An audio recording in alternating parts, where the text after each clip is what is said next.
So I was contacted by the director of ZombieCon Volume 1, and he asked me to watch and review the movie. I watched it. Now it's time for the review. So, yeah, from the title, you can probably guess that this is a nod to the Guardians of the Galaxy Volume 1. Especially since this movie is about cosplayers, and when they go to the cosplaying event that they go to, they are dressed as, yes, none other than the Guardians of the Galaxy. So, it was cool to see cosplayers as the main characters of this film, and for there to be so much love on display for this group of people who typically don't get a lot of love, even though they're extremely talented and passionate people. A lot of cosplayers make their own costumes. I think, I'm sure in the cosplaying circuit, anyone who's anyone makes their own costumes. Like, buying it is probably taboo or something. I don't know. I've cosplayed in the sense of, like, I've bought costumes and I've worn them to places, but I've never crafted my own. It seems like something that would be very cool. I just am not built like that. I don't have those types of talents artistically, and I respect the hell out of people who do. So yeah, this is about a group of friends, four friends, who go to a cosplay event. Things go down.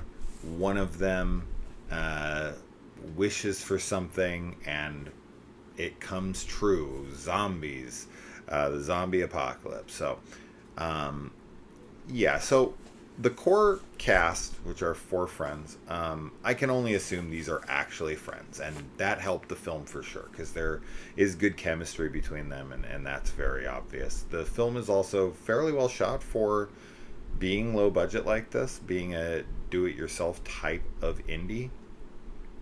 With, this is obviously a passion project, and I always want to commend people for that, and I think there's a lot to respect and appreciate from films like this, even if you don't love them. It's always cool to see passionate people being able to create something that they're proud of, that they wanted to make, and were successful in doing so. But yeah, so our main character, Rocket, was probably the weakest of the characters for me, because he was asked to do a lot with his character, dramatically and whatnot, and I just feel like he overdid it.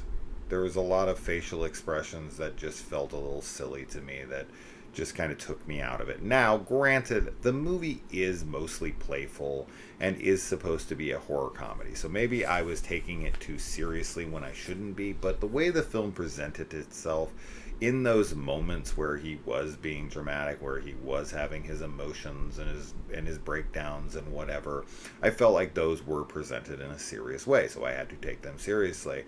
And this is an indie film, and these are unseasoned actors, and this is amateur stuff, so you are to expect amateur stuff, and that's what I got. And I can't help but point out the truth here with this movie. Of course, I'm never gonna not say how I truly feel about these types of films. I don't care what budget, whatever. I try to be as fair as possible, and take things into consideration. But yeah, that didn't work for me. I did like the other three friends, though. I thought that they were good in their respective roles, and I thought that the one girl, the blonde, the pretty girl, she reminded me a good amount of Starlight from The Boys.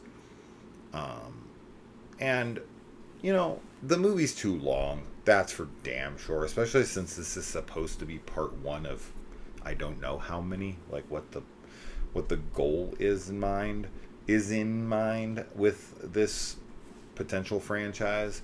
But this movie's almost 2 hours long, and I think it really does hurt the film. I wish that they would have been tighter with things. I don't think that this is an editing issue. I think that this is a writing issue. I think that we needed to condense the script to be faster. Like, I don't think there's a way to edit this down because of how it's been written and elongated. You can't now just edit that down. You needed to do that previously in the writing process. So I do hope that with a volume 2, they go against their worst intentions and are able to somehow refine things a bit. So, but I think there's promise here. I think that, as I said, I think the camera work, which is mostly handheld, is handled fairly well. The shaky cam and whatever is it's fine. It's not too distracting. There's a good amount of editing, but that's to be expected. And the action, it has fairly good geography. It doesn't feel too muddled and lost in its action sequences, but at the same time, those could use work as far as the action stuff goes. I would be curious on a part 2. Is just, this was too long, and it did start to feel like, I was sitting through it because I was asked to finish it at one point, and I was like, I don't want to feel like this while watching this, right? I want to enjoy the film. I think that if you are a cosplayer, if you're somebody who's respects that craft and wants to support super low budget indie films, passion projects of people, then this is on VOD.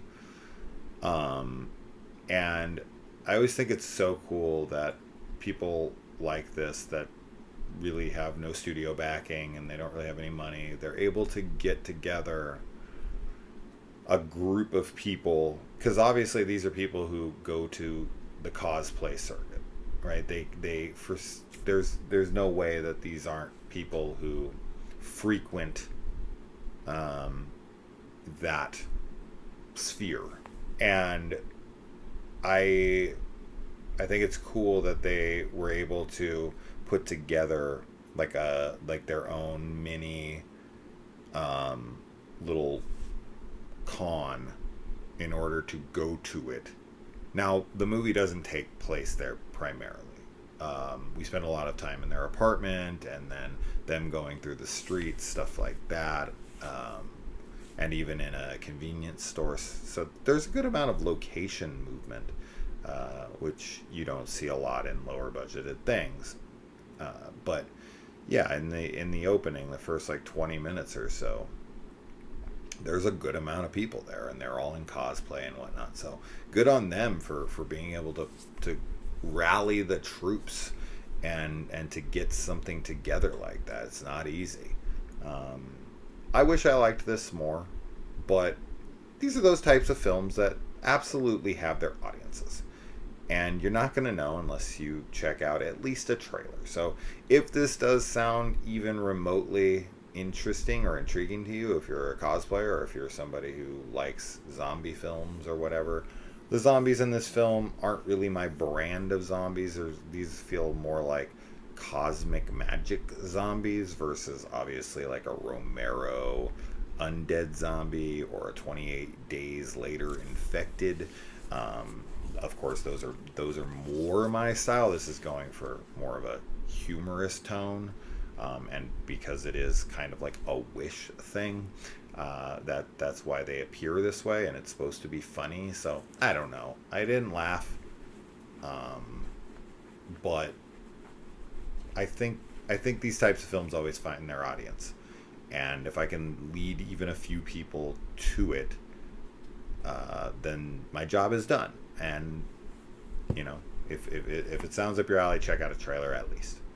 But for me, I didn't really care for this one that much, but I respect it, and I appreciate the the email and the acknowledgement that I even exist. So I'll return the favor. Maybe it's not the review that they were looking for. I'm sure of course everybody wants people to love what they put a lot of passion and time and effort and money and resources into, but you know me, guys, I'm never gonna say anything but exactly how I feel. But there you go. ZombieCon Volume 1. It is available for VOD rent. Check out a trailer if you want. Support, and let me know if you watch it. Alright, guys. Adios.